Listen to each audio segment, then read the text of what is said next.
Welcome back to Briggs on Books. We've been talking to authors today, prospective authors, people who are in the process of becoming authors. We've talked to people from all the way from Cork County, Ireland to Missouri. Now we're going back to London, England with an author who has a fantastic story that I'm really excited to hear more about. Welcome, Jennifer M. Hallal. Hi, Jennifer. Hi. What time is it there in London?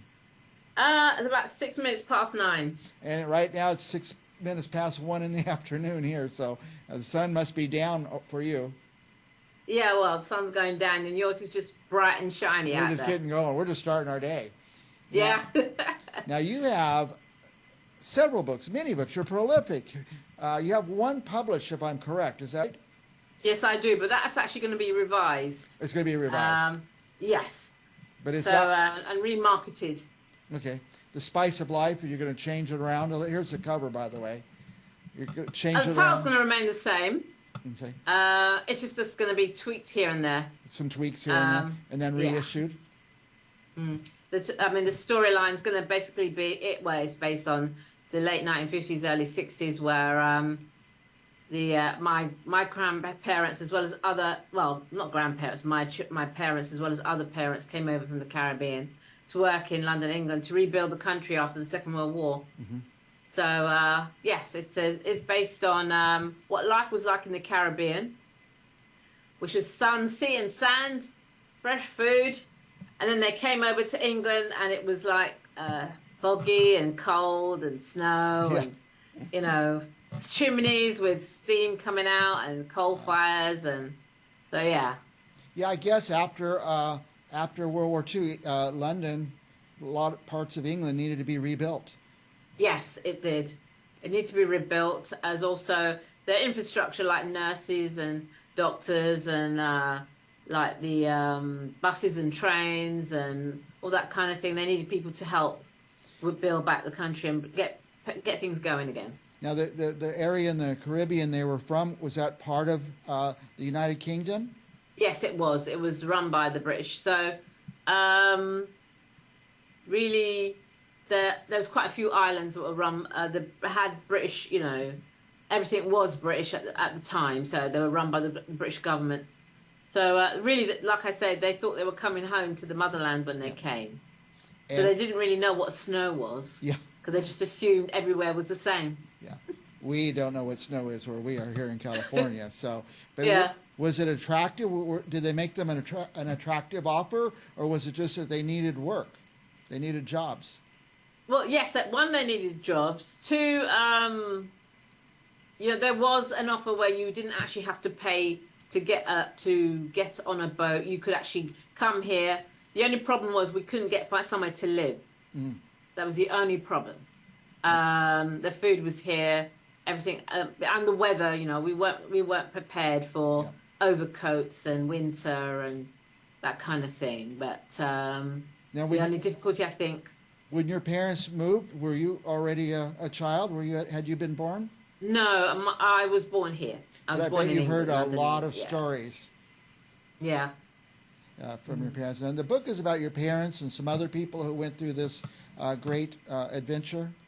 Yes. Well, based on people that I know. And some of it is, I have to research some of it because there's quite a lot of it in some museums as well. And also what other people have told me about their, elderly people have told me about what their life was like when they came. Well, I tell you, I always think I know a lot of stuff, because I read and read and read all the time. But here's something I had never even heard of, so I'm excited to read this book, Jennifer. And by the way, you have a second one. Is it ready to go? Let's see what this one is. The Slave Master's Daughter. The second one, The Slave Master's Daughter, based in the 18th century, after slavery was abolished. The Slave Master's Daughter is actually based in the Caribbean, where she marries an African man and is disowned by her father, who threatens to kill him and everything else. Wow. Because he had, at that time, she was well educated. He had many businesses, and he was hoping to hand it down to her.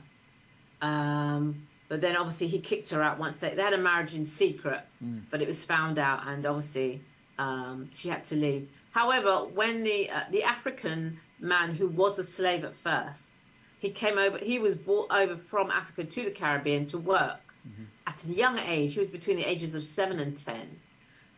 When he was bought by the owners, they wanted a child because they couldn't have children. So they were actually looking to adopt a son. So they adopted him. The only thing, they taught him everything about the business, but he couldn't read and write. They wouldn't allow him to learn to read and write. So when they passed on, he needed to go to the bank to put his money for the business into a bank, because they didn't, as slaves, you didn't really need a bank. So he had to get one of the solicitors from his parents, who his parents knew, and that's how he met his future wife, in one of the banks that her father owned. He was quite wealthy. He was quite, he had businesses, he had land, he had his own property, but that wasn't good enough for her father. Yeah. My eyes are becoming open to the perspective that you have on these things. We only study or know about American slavery, and sometimes we say, didn't Great Britain and England have slavery? And everybody says, yeah, but they got rid of it way before we did. So this would be a fascinating read as well, if you want to learn about the time, the culture of that period. That'd be yeah, well, she has 4 sons, and one of the sons becomes a millionaire, but he can't read and write. So, and obviously the father is true to his word. He removes everything that he gets to destroy her husband's legacy, which is the land, the house. He gets to get rid of it. But with all that said, she still comes up. She loses her husband and she remarries, has 2 more children. But one of the sons becomes a millionaire. So that is really the story within the story of how people can achieve what they really want to. Yep. If, regardless. Yeah. So. Now, what's your process right now? What are you working on now? Getting books published, raising money? We talk about this a lot on this show, because most of our viewers are aspiring authors, and they're trying to figure out what to do next. So you're kind of going in front of them, and you're going to help them learn what you're doing. Yeah, well, I've got like several books on the go. So I'm looking for an investor, someone who would, I have started my own business in booking. I'm looking for someone who would like to invest in help me with my books. I'm prepared to give up at least 30% of stockhold in the business. So it's not only books, I do poetry as well. I have other interests as well I'm trying to get into as well, like real estate, and also some current forex currency trading. So yeah. I think we were emailed about your poetry. Did you want to read one of your poems? Yes, I do have one of the poems that I actually wrote. It's called I Used to Love Him, I Don't Now. I used to love him, the way he moved, his physique, his style, a bouncer, a bodybuilder, his charm, his smile. I used to love him, I don't now. He was my world, my knight in shining armour. We would go clubbing, and I would dance the night away, alone. He would be working at the club as a bouncer, but it's okay, because we would go home together and have passionate intimacy, or so I thought. And in the falls of love, I would fantasize about being with him forever. I would cook his food, I would wash his clothes. I was a size 10, an arm piece to behold. Mini skirts, high heel shoes, shaved legs, Bermuda Triangle, good to go. I used to love him. I don't now. You see, when I met him, times were hard. I was a single parent, studying, working, cleaning other people's houses, planning a better future, while he was planning his, thinking that one day he would want to live with me, maybe marriage, plus a couple of kids. But he moved into another house with another woman who was having his second child. He must have forgot to tell me. I used to love him. I don't now. No, I don't now. That's amazing. It's happy, and then it's sad, and it's very moving. Now, Thank are you you. going to publish a collection of poetry? No, I do have a book. I am going to do a book of poetry as well. This is just one of them, but I have quite a few. I have a book of handwritten poems that I've got to put into a book, but I'm trying to concentrate on my books first. Yeah, very good.